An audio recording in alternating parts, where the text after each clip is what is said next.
Assalamualaikum warahmatullahi wabarakatuh. Hai Sobat Negara.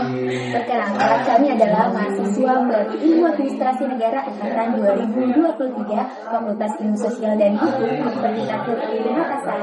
Saya sendiri adalah Bapak ini dengan NIM 2306275. Saya Andi Mentari dengan NIM 230605552001. Dan yang terakhir saya Muhammad Fitra Ahmad Rofianto dengan NIM 2306055523.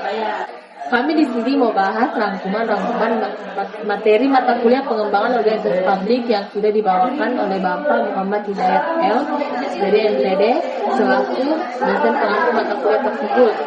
Pada kesempatan podcast kali ini kita akan membahas 4 materi, yaitu yang pertama konsep dasar pengembangan organisasi publik, yang kedua tata kelola yang baik dalam organisasi publik, yang ketiga kepemimpinan organisasi publik, dan yang terakhir faktor internal dan eksternal organisasi publik. Nah, yang pertama akan kita bahas yaitu ruang lingkupnya terlebih dahulu. Yang pertama adalah konsep dasar pengembangan organisasi publik.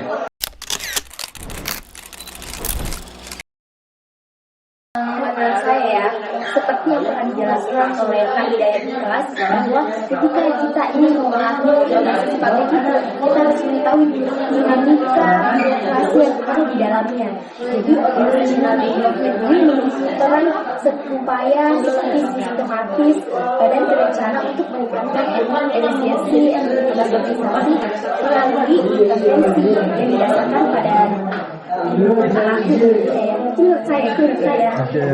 Secara umum itu benar sekali. Kalau menurut saya pribadi, pengembangan organisasi bukan sekedar perubahan struktural, tapi transformasi menyeluruh yang melibatkan budaya, proses, dan mindset seluruh aparatur. Ketika menerapkan pengembangan organisasi di organisasi publik, ada beberapa perbedaan dari sebelumnya. Yang pertama itu memiliki perencanaan dengan matang bukan secara spontan. Yang kedua, tentunya melibatkan setiap elemen atau divisi dalam organisasi. Yang ketiga, pasti ada analisis yang berbasis data dan riset berkelanjutan. Dan yang terakhir itu bukan one time project. Nah, dari pembahasan kalian nih ya, itu kita bisa membuat satu kesimpulan yang penting dari apa yang dibutuhkan untuk perkembangan organisasi. Kita bisa membentuk dalam satu pemikiran yang disebut dengan pohon analog. Ingat tidak, waktu kita diberikan tugas untuk memahami sebuah alur cerita, sebuah film yang disangkut pautkan dalam organisasi? Ya, saya ingat sekali. Nama filmnya adalah Samurai, bukan? Iya, itu. Kalau disandingkan dengan pengembangan organisasi pasti menuju ke transformasi. Ingat kan pas film yang pada saat itu pasukan tentara kekaisaran teknologinya lebih berkembang dibandingkan dengan pasukan samurai. Iya, karena kan pada saat itu tim samurai ini punya teknologi yang mungkin unggul dibandingkan tim kekaisaran. Makanya, tapi tim samurai ini punya yang lebih penting dari teknologi, yaitu sikap pengembangan organisasi seperti yang dibutuhkan oleh organisasi. Nah, contohnya itu seperti budaya, integritas, struktur, dan kepercayaan. Ya. Jika disandingkan seperti pohon yang sehat,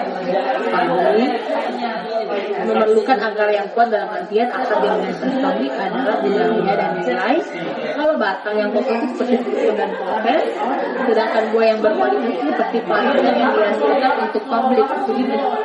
Nah, saya setuju banget nih sama pendapat dari Andi Mentari, karena kita tidak bisa mengharapkan buah yang manis jika akarnya busuk atau batangnya rapuh. Pengembangan organisasi harus holistik, menyentuh semua elemen. Jangan sampai karena adanya hama atau ancaman bagi organisasi bisa memunculkan yang namanya korupsi dan pungli. Efisiensi struktural yang memicu pemborosan sumber daya, sikap apatis dan demotivasi, dan resistensi perubahan yang dimana ada yang menolak perubahan sehingga menghambat organisasi beradaptasi dengan zaman sekarang. Dapat transformasi dalam organisasi itu penting guys, jangan lupa. Betul sekali. Iya, ada 4 poin utama yang harus kita lakukan dalam konsep utama pengembangan organisasi. Yang pertama itu, pengembangan organisasi adalah perubahan terencana dan sistematis. Yang kedua, diagnosis yang akurat adalah fondasi intervensi yang tepat. Yang ketiga, resistensi adalah normal dan kepemimpinan adalah kunci mengatasinya. Yang keempat, evaluasi dan institusionalisasi untuk memastikan keberlanjutan. Dan yang terakhir, pendekatan holistik diperlukan dari akar hingga buah. Oke nih, selanjutnya kita ke pembahasan kedua pada kali ini, yaitu kita akan membahas tata kelola yang baik dalam organisasi publik. Nah, kita semua tahu kan, kalau organisasi tidak punya tata kelola yang baik, tentunya akan Cacat organisasi. betul sekali teman-teman. Apalagi kita berada di era modern yang dimana organisasi publik menghadapi tuntutan yang semakin besar untuk menerapkan prinsip transparansi dan akuntabilitas dalam setiap aspek operasionalnya. Apalagi masyarakat kan, mereka sekarang sudah tidak mudah untuk menerima keputusan begitu saja. Kalau menurut kalian nih, seperti apa sih? Saya dulu ya. Jadi menurut saya kepercayaan publik menjadi aset paling berharga bagi legitimasi kebijakan dan program pemerintah. Tanpa kepercayaan, bahkan kebijakan terbaik sekalipun akan sulit diimplementasikan secara efektif. Makanya kita butuh yang namanya good governance. Semua itu masuk akal, karena kan governance ini berisi tentang nilai-nilai kemanusiaan dan menjadi jawaban yang membangun kembali kepercayaan dan meningkatkan kualitas pelayanan publik secara lanjutan. Ya. Iya, itu makanya ada yang dinamakan good governance, yang dimana good governance dibangun di atas fondasi nilai-nilai demokratis seperti partisipasi, keterwakilan dan penghormatan terhadap hak asasi manusia. Semua kebijakan dan tindakan harus menggunakan kepentingan publik di atas kepentingan kelompok atau individu tertentu. Nah, tapi kalau misalnya dalam sudut pandang paradigma administrasi publik nih ya, 10 menuju ke good governance atau tata kelola pemerintahan atau organisasi publik yang baik, ada paradigma yang mengatakan bahwa masyarakat dipandang sebagai warga negara atau citizens yang memiliki hak dan tanggung jawab, bukan sekedar pelanggan atau customers yang membeli layanan. Paradigma ini itu disebut dengan new public service. Berarti ada dua ini, paradigma dalam administrasi yang perlu diperhatikan. Betul sekali.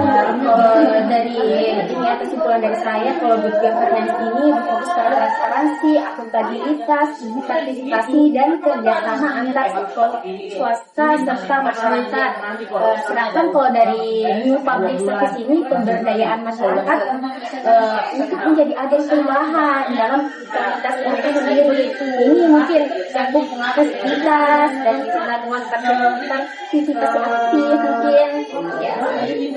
Menurut saya juga salah satu yang perlu dimiliki oleh organisasi adalah bagaimana integritas yang dimiliki individu yang ada di dalamnya. Contohnya itu, individu yang ada di dalam organisasi harus mampu membangun etika organisasi yang kuat. Etika organisasi itu bukan hanya tentang aturan dan kode etik tertulis, tapi tentang nilai-nilai yang tertanam dalam budaya organisasi dan yang memandu perilaku sehari-hari setiap anggota organisasinya. Nah ya, saya juga paham bahwa ada beberapa hal inti yang harus dilihat dalam kode etis, seperti identifikasi dan komunikasi nilai-nilai fundamental yang menjadi pedoman organisasi, memastikan semua anggota organisasi memahami dan menginternalisasi nilai-nilai tersebut, dan selanjutnya yaitu mengintegrasikan nilai-nilai dalam sistem reward, punishment, dan pengambilan keputusan. Secara singkatnya seperti itu sih menurut saya. Nah, kalau melihat pelayanan publik sekarang, menurut kalian berapa persentase dari segi transparansi dan etika yang harus diberikan oleh sektor publik? Persentase ya, itu berapa? Kalau persentase sih menurut saya nih ya, itu 73% transparansi dan 68% etika berperan sih menurut saya. Sama sih, kalau menurut saya juga sama seperti itu. Karena kan transparansi ini dua, transparansi dan etika adalah dua hal yang berperan utama dalam membangun kepercayaan publik. Keduanya harus berjalan secara beriringan. dan berbuat melalui mekanisme akuntabilitas yang efektif. Nah, kenapa transparansi lebih tinggi dibanding peran etika? Karena kepercayaan publik adalah fondasi legitimasi setiap kebijakan pemerintah. Tanpa kepercayaan, implementasi kebijakan akan menghadapi resistensi dan hambatan yang signifikan. Bahkan jika kebijakan tersebut secara objektif bermanfaat. Sedangkan etika, seperti konsistensi, nilai antara pernyataan dan tindakan sebagai kunci membangun kepercayaan internal dan eksternal. Nah, seperti itu teman-teman yang harus diperhatikan untuk mendapatkan tata kelola yang baik dalam organisasi publik, atau sekarang kita bisa menyebutnya sebagai good governance. Jadi untuk kesimpulan pembahasan kita yang kedua ini, siapa yang mau menyampaikan? Saya atau kamu atau kamu? Oke, baik. Kalau begitu teman-teman, kesimpulan dari pembahasan kita yang kedua adalah yang pertama, good governance berbasis nilai itu harus memperhatikan nilai fundamental seperti demokrasi, keadilan dan penghormatan terhadap hak setiap masyarakat. Yang kedua, pelayanan yang berkualitas harus memprioritaskan masyarakat, bukan transaksional. Yang ketiga, harus memiliki perilaku etis dan integritas dalam setiap kekuasaan. Dan yang terakhir, masyarakat harus diberi ruang dan kesempatan untuk berpartisipasi secara aktif dalam proses pembangunan dan pemerintahan. Teman-teman tahu tidak apa faktor utama agar organisasi berjalan dengan baik? Kepemimpinan. Kepemimpinan adalah faktor yang mempengaruhi perubahan, pengembangan serta inovasi dalam organisasi. Seperti yang dikatakan oleh Yukel, perubahan organisasi adalah proses transformasi yang disengaja untuk meningkatkan efektivitas organisasi, yang dimana untuk mendukung berjalannya efektivitas perubahan tersebut dibutuhkan peran kepemimpinan di dalamnya. Emangnya kenapa sih perubahan peran kepemimpinan? Bagaimana dengan pembicaraan 1 dan 2? Pembicaraan 1 dan 3. Ya maksudnya karena yang pasti yang pertama itu ada tekanan dari lingkungan eksternal, lalu yang kedua itu dilihat dari sekarang kan penggunaan teknologi yang semakin berkembang, dan hal ini kan membuat cara masyarakat dan pelayanan publik berinteraksi itu berbeda. Dan yang ketiga lagi kalau adanya persaingan global tentang efisiensi layanan publik, tentunya pasti uang lah semua ini pelayanan publik. Pasti kita dibandingkan dengan negara-negara lain yang berkembang kan. Terus itu dengan adanya perbandingan di negara lain, regulasi harus mampu terus berkembang dan mengatur penyesuaian terhadap layanan publik, penyesuaian ini. Dan yang terakhir itu ada tuntutan dari masyarakat bahwa pelayanan publik harus lebih transparansi, lebih cepat dan berkualitas. Nah, intinya adalah reformasi pelayanan publik teman-teman yang menjadi imperatif untuk meningkatkan kepercayaan dan kepuasan masyarakat. Iya nih, tapi dilihat dari sisi yang lain nih, kita melihat dari sisi kegagalan yang terjadi dalam membuat pelayanan publik di Indonesia itu lemah. Seperti yang dapat diidentifikasi, yaitu kegagalan ini terjadi karena yang pertama visinya tidak jelas karena pemimpin salah mengartikulasikan perubahan yang konkret. Yang kedua adalah dukungan dari pimpinan pusat yang tidak konsisten. Dan yang ketiga itu apalagi kalau komunikasi yang lemah. Dan yang keempat ditambah lagi kalau adanya resistensi pegawai. Dan yang terakhir itu semua bisa membuat implementasi untuk perubahan terganggu. Betul sekali yang dikatakan oleh Fitra dan Marta, apalagi resistensi. Yang dibutuhkan dalam pemimpin itu kan adalah kepercayaan dari anggota sendiri. Apalagi sekarang yang ditakutkan oleh staf dan organisasi publik adalah yang pertama, ketakutan terhadap ketidakpastian yang akan mereka terima ke depannya. Yang kedua, paling takut dengan yang namanya kehilangan posisi atau status di organisasi. Dan yang terakhir, semua itu bisa memicu kurangnya kepercayaan kepada pemimpin. Kira-kira dari kalian ada tidak strategi atau cara yang bisa mengatasi yang namanya resistensi? Oh, aku ya. Kalau dari aku sih tentunya perlu adanya edukasi yang dimana tempat memberikan informasi mengenai perubahan yang akan kita capai ke depannya, Selanjutnya ada melibatkan atau membuat staf berpartisipasi dalam proses untuk inovasi dalam organisasi.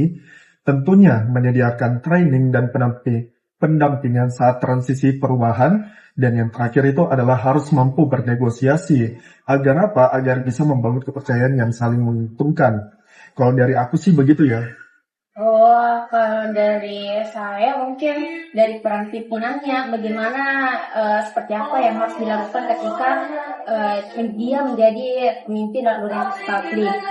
Tentunya harus yang pertama itu mendorong kreativitas, seperti memberikan waktu dan ruang untuk berpikir di luar otak, maksudnya di luar lingkungan organisasi kan, harus lebih fresh otaknya kalau di luar.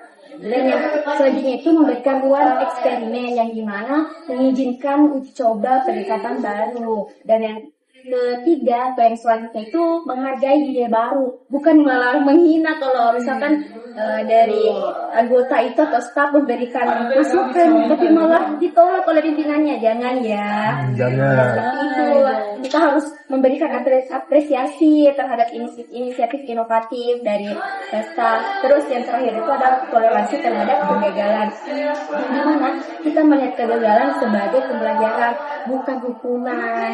Nah, mungkin melihat tata cara memimpin sekarang tuh kebanyakan pemimpin dengan cara manajerial atau mengikuti job desk yang sudah ada, bukan karena dari pikirannya yang baru, bukan karena inovasinya yang baru. Dia terus mengikuti cara-cara lama. Dia tidak pernah membuat baru begitu teman-teman. Tidak inovatif. Seperti itu kan. Setuju sih, menurut saya pemimpin itu harus menciptakan lingkungan yang kondusif bagi anggotanya, seperti munculnya ide baru dan eksperimen yang berani. Inovasi tidak terjadi secara kebetulan, tetapi memerlukan kepemimpinan yang mendukung. Nah, kalau saya searching nih, secara teoritis pendapat dari Yuval, pemimpin perubahan harus memperhatikan poin-poin seperti yang pertama, visi harus sesuai kebijakan nasional.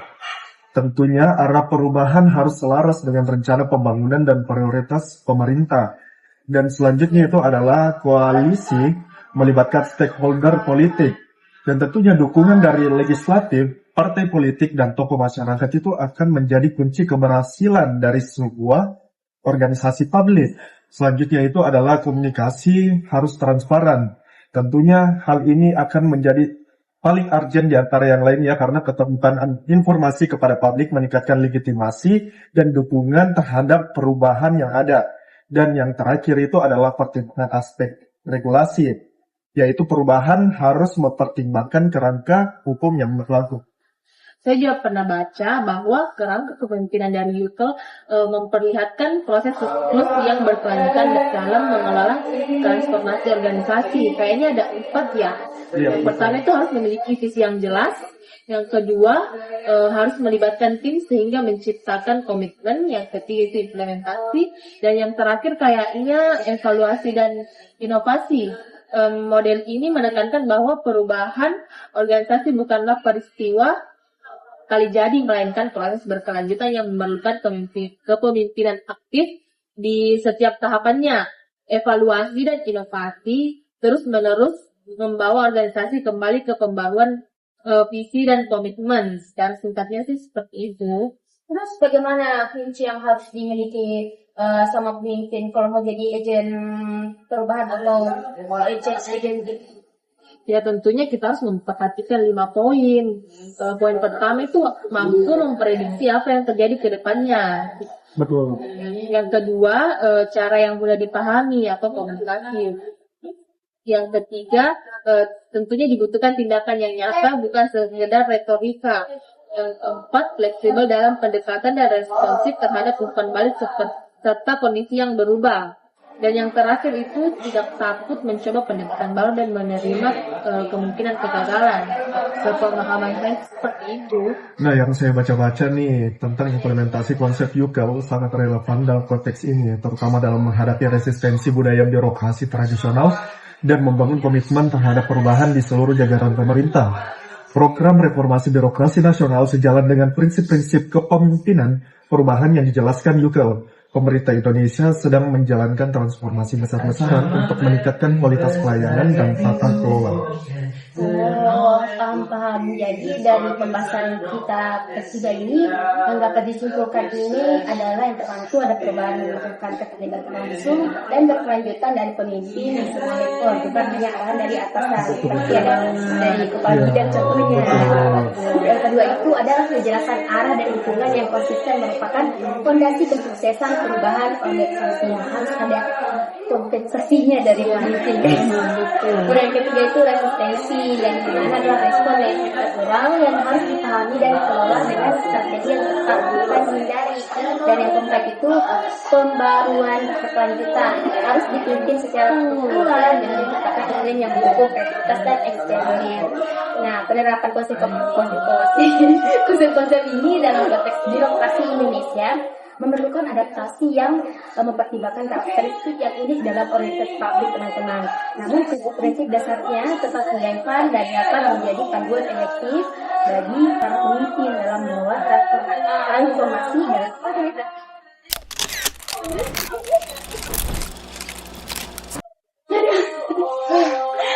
capek tak? Capek sekali. Aslinya sih. Tuhan, kita tuh tidak boleh mengakhir karena memang betul-betul dibutuhkan di era transformasional, di era ini perkembangan organisasi sekarang, teman-teman. Betul sekali, apalagi mengenai organisasi publik ya. Aduh, Agak berat juga ya pembahasannya. banyak banget opsi-opsi atau Teman-teman. Oke. Lanjut. Lanjut. Alhamdulillah teman-teman, kita sekarang sudah berada di ujung pembahasan atau kita sudah berada di pembahasan terakhir pada podcast kita kali ini. Nah, pembahasan kita ini yang terakhir ada faktor internal dan eksternal organisasi publik. Kita sekarang kan hidup di era ketidakstabilan atau volatility dan uncertainty atau ketidakpastian, complexity atau kompleksitas dan ambiguitas. Gimana sih cara bacanya? Ambiguitas. ambigu. Ya kan?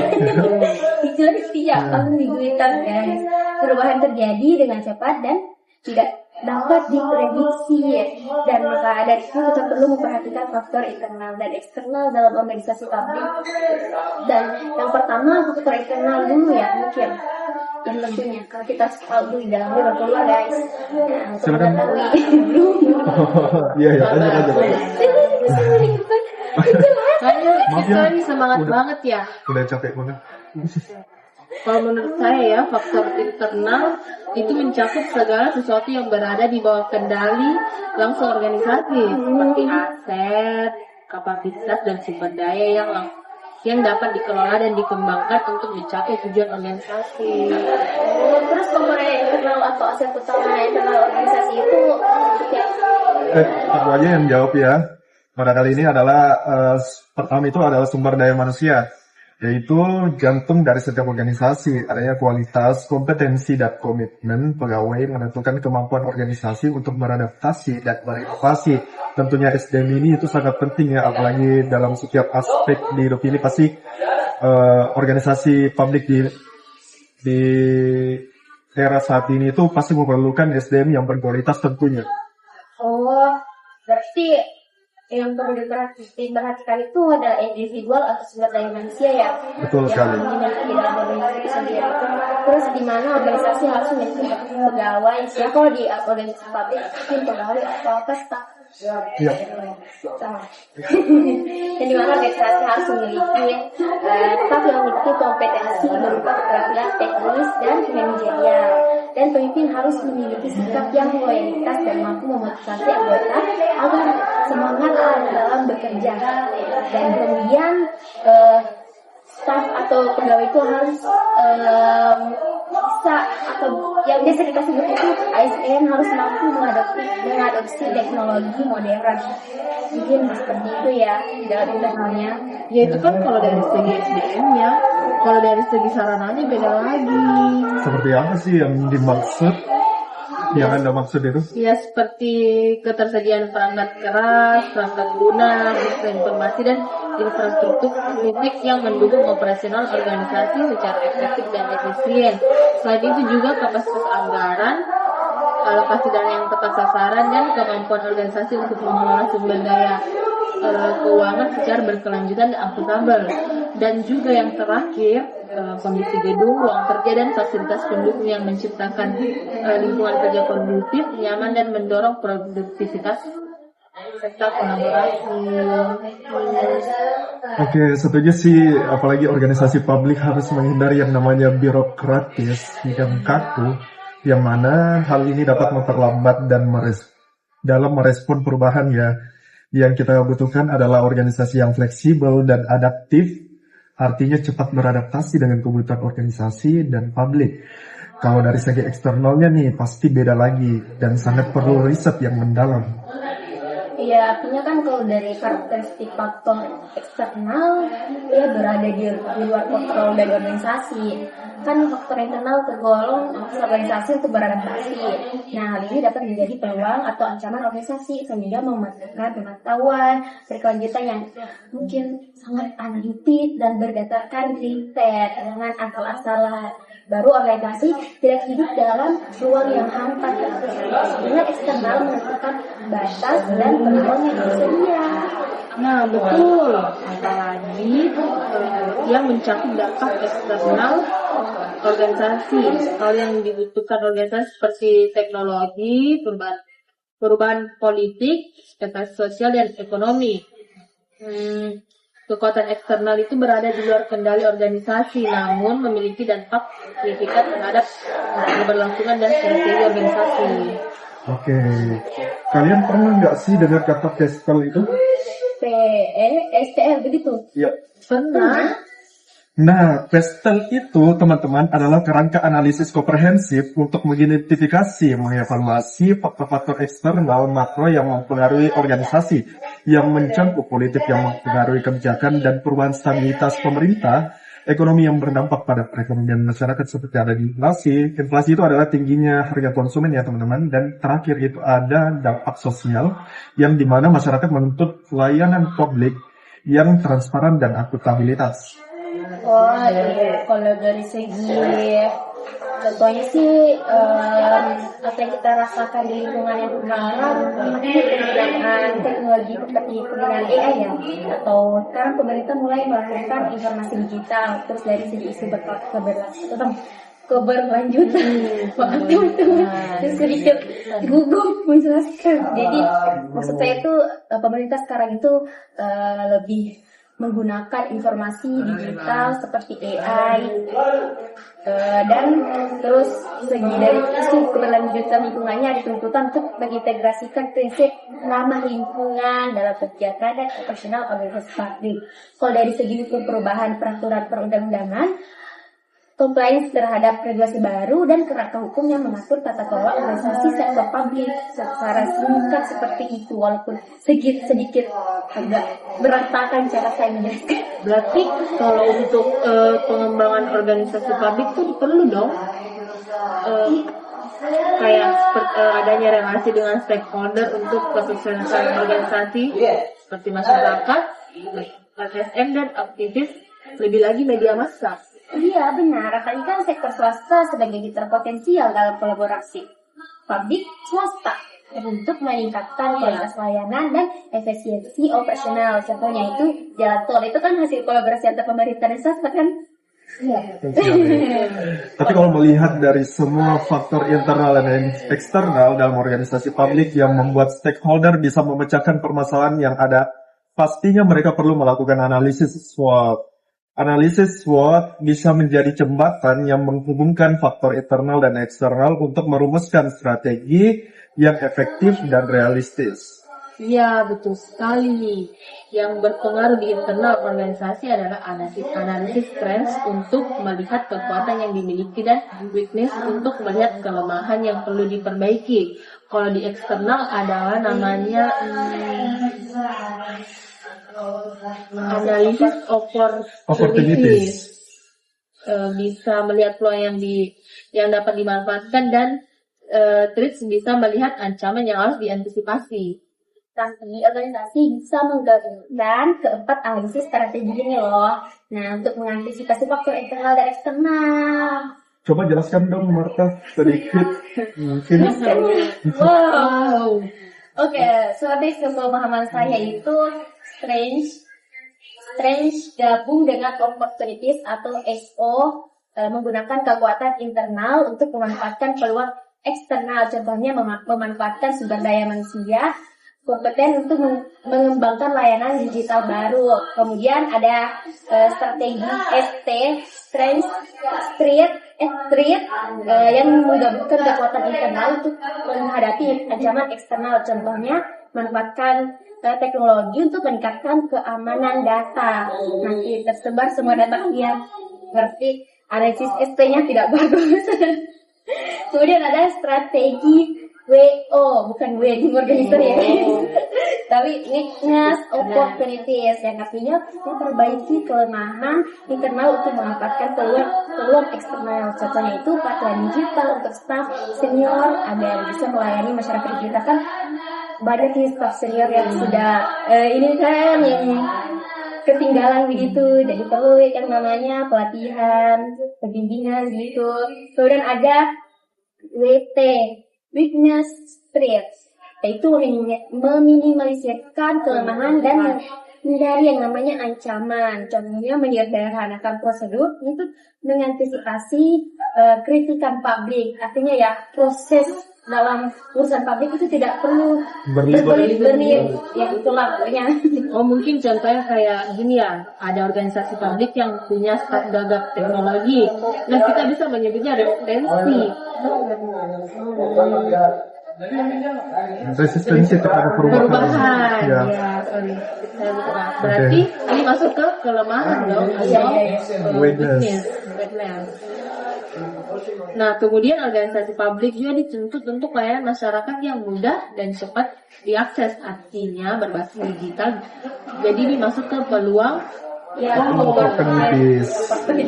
Nah, jika tidak beradaptasi, maka risikonya adalah penurunan kepuasan masyarakat. Ini masuk ke Ancaman atau threats. Dan yang terakhir, perlu diadakan pengembangan SDM melalui pelatihan yang disesuaikan dengan kebutuhan dan kemampuan pegawai. Ini masuk ke Strategi weakness opportunities. Ya, poin intinya cuman ini, jika ada masalah pasti ada tuntutan, dan jika ada tuntutan harus ditemukan solusi. Jika ada solusi, kemudian organisasi tinggal menunggu hasil yang ada. Kenali kekuatan dan kelemahan organisasi Anda, pahami peluang dan ancaman di lingkungan sekitar, hubungkan internal dan eksternal dalam strategi terpadu, implementasikan strategi pengembangan organisasi. Ini adalah kesimpulan akhir dari materi yang kami sampaikan pada hari ini ya teman-teman. Yang terakhir mengenai faktor internal dan eksternal organisasi publik.